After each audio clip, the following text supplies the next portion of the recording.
নদিয়ার কৃষ্ণনগর সদর শহরে প্রাণকেন্দ্রে অবস্থিত কৃষ্ণনগর পৌরসভা আর সেই কৃষ্ণনগর পৌরসভার সামনে অবসরপ্রাপ্ত কর্মীদের আন্দোলনকে ঘিরে রীতিমতো উত্তপ্ত ও রণক্ষেত্র হয়ে ওঠে কৃষ্ণনগর পৌরসভা চত্বর।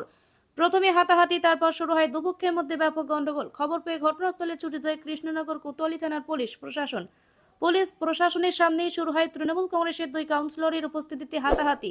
এরপর চলে বেধড়ক মারধর। ঘটনাস্থলে রীতিমতো আহত হয় দুই ব্যক্তি। ঘটনাস্থলে পরিস্থিতি সামাল দিতে কৃষ্ণনগর পুলিশ প্রশাসনের পক্ষ থেকে নামানো হয় র্যাফ। রীতিমতো পরিস্থিতি সামাল দিতে গিয়ে রীতিমতো হিমশিম খেতে হয় কৃষ্ণনগর পুলিশ প্রশাসনকে। তবে ঘটনার পর নিন্দার ঝড় উঠেছে গোটা কৃষ্ণনগর শহর জুড়ে।